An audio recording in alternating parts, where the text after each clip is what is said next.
Céline Géraud. Allez, comme promis, on va retrouver tout de suite en direct Erwin Ngapet, le numéro 9 de l'équipe de France de volleyball, champion olympique à Tokyo. Bonsoir Erwin. Bonsoir. Bienvenue à bord et bienvenue dans le studio beaucoup. d'Europe 1 Sport. On est ravis de vous entendre. Vous allez bien ? Ça va, super, merci beaucoup. Je suis en Slovénie en ce moment parce qu'on a le match de Coupe d'Europe demain, donc tout va bien. Bon, à 31 ans, je vais le rappeler, vous êtes un jeune, un statut de super-héros en équipe de France et à Modène en Italie où vous évoluez depuis 2014. Mais aussi en parallèle, j'ai envie de dire avec le même niveau d'exigence, une carrière de rappeur qui a débuté à Poitiers quand vous étiez ado ou jeune adulte sous le blaze de Climat. Puis, depuis, avec Erwin, plusieurs titres et un album dont le dernier, Palmarès. On l'écoute. On rappe pas pour la gloire et les sous, c'est que pour les chougars. Je traînais tard le soir, moi au milieu des loups. Au square ou au bâtiment blanc, les petits font les grands malheurs d'Aaron. Je portais les courses, jamais fait les sourds. Laisse l'ennemi en sueur, je le fais en cercle, mais je fais toujours en sorte d'éviter les sorts. On est égaré, on serre. Pour nous c'était le carré ou le sport. On monte l'adversaire en l'air, on lève des trophées encore. Palmarès étoffé, y a plus d'une équipe à étouffer. Chaque fois les tickets respectés, je sors pas de la bagarre essoufflée. Palmarès, c'est le nom de ce titre et c'est aussi le nom de votre album. Racontez-nous un peu l'histoire de cet album, un peu plus abouti que le premier. Ouais, c'est une réédition en fait du premier où on a rajouté 5 morceaux et c'est ma passion, le rap depuis tout jeune.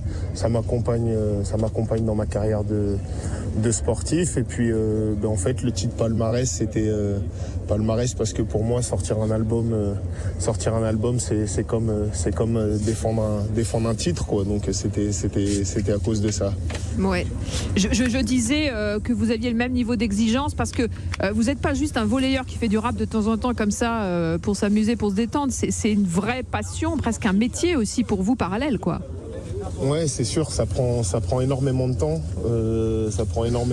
Puis c'est surtout que la culture hip-hop, le rap, c'est quelque chose qu'il faut faire avec sérieux et avec respect, j'ai envie de dire. Donc c'est aussi important pour moi de pas que sortir quelque chose pour le sortir, mais de le faire bien. Erwin Ngapet avec nous en direct ce soir dans le studio d'Europe 1 Sport sur Europe 1. Je l'ai dit, volleyeur et rappeur. Tiens, on va écouter un autre titre, Badidi. Je fais plusieurs bails à la fois, un peu comme Babidi. J'étais pas là mais je suis désolé, on n'a pas les alibis. Je suis avec le manager, on parle pas, on fait la qualité. Je suis un rappeur mais comme je suis sportif, je peux pas faire les gamineries. Je fais plusieurs bails à la fois, un peu comme Babidi. J'étais pas là mais je suis désolé, on n'a pas les alibis. Je suis avec le manager, on parle pas, on fait la qualité.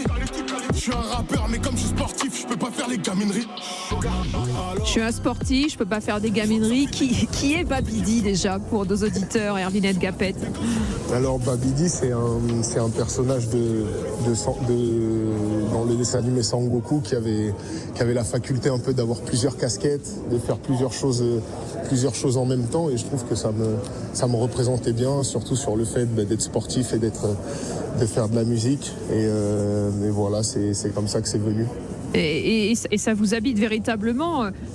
Climat, ça c'était du côté de Poitiers. Quand vous revoyez les clips de l'époque, vos premiers raps avec vos copains là, sur cette passerelle au-dessus de la gare, qu'est-ce que ça vous inspire ?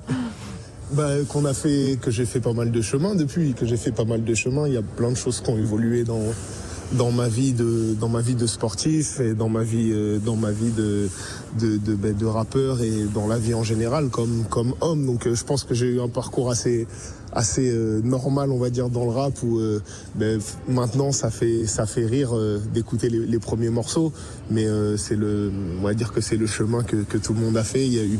Il y a eu des morceaux moins bien que les autres, et aujourd'hui ça fait rigoler de les voir, mais ça fait aussi plaisir d'avoir progressé.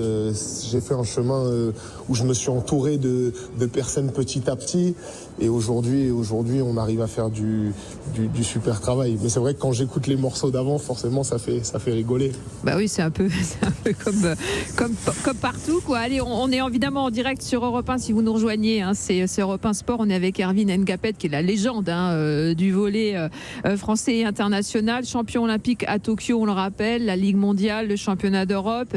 Il y a eu une montée en puissance travaillée de cette équipe de France de volley qui était moribonde à un moment donné, qui est vraiment revenue de très loin, avec toute une équipe, la team Yavbou, bien sûr, on en parlera encore un peu plus tard, mais il y a cette notion finalement de pression permanente que vous subissez, et ça tombe bien, c'est un titre aussi de votre album. Sous potion, je cherche réponse à mes questions. Il y avait peu d'espoir, on l'a fait quand même. Je crois qu'on réussit la mission. Je vais pas rentrer à la maison. On construit l'empire, on va le bétonner. Très peu de défaites dans la saison. Si je porte drapeau à Paname, sois pas étonné. Yeah, yeah, yeah. On a frappé 2 fois, la deuxième on n'a pas raté. Yeah, yeah. On arrivait chez toi, cagoulé avec les phares éteints et les mains gantées. Yeah, yeah. Des victoires, des trophées, bien loin de l'époque où ça crossait. À part le sport et la famille, j'ai pas grand chose pour m'accrocher. Ils sont tous au bord de la faillite, ils veulent nous jouer les rosets. Le ref m'appelle, je suis à 5 minutes, on va pas venir pour négocier.